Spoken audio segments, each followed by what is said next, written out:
नमस्कार मोर प्रिय पूज्य दर्शक बंधु एवं श्रोता मंडली मु लेखिका सुचरिता बेहेरा बालेश्वर मोर समस्त सारस्वत बंधु मानू एवं भरोसा प्रभा यूट्यूब चैनल समस्त सदस्य मानू हार्दिक अभिनंदन जनाऊँगी। रज आम ओडिशार हिंदू मानकर एक मुख्य पर्व।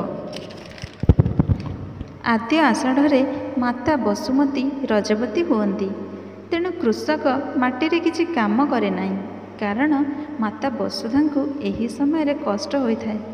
तेणु धरित्री माता को सम्मान जणाई तांकर पूजा अर्चना करी पिठा मिठा पान एवं विभिन्न प्रकार स्वादिष्ट व्यंजन सेवन करी विभिन्न प्रकार खेल खेली रज दोली सहित एही पर्व को पालन करा जायथाए। आबाल वृद्ध वनिता एही 3 दिन को बहुत आनंद उल्लास पालन करिथांती। एही प्रसंगरे मोर स्वरचित कविता रज उत्सव।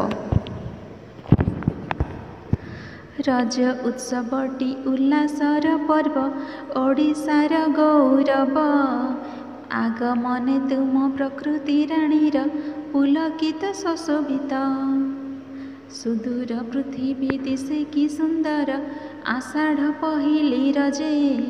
सबु जीवा भरा शोभा संभार रे, प्रकृति पसरा साजे। सबु जीमा भरा धरणी बक्षरे, आनंद लहरी देई। रज दोली रे झुलु थांती कन्या, पिठा मिठा पान खाई। मितणी संगात सभिए एकाठी, उल्लासरे साज सजा।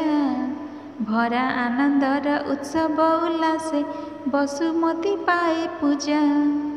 रज दोली तुमे कुमारी मनरे, आनंद लहरी देई। मथारे कुकुम पादरे अलता, नुआ बेसे सज होई। छोट ठारू बड़ धनी ठू गरीब, सभी पालती पर्व। एही 3 दिन रजर उत्सव, उत्कलर गौरव। मधु प्रयासर आवेग हृदय, आनंदर बंशी स्वर। आम परंपरा रजर परब, प्रीति रे भरा सागर। आम परंपरा रजर परब, प्रीति रे भरा सागर।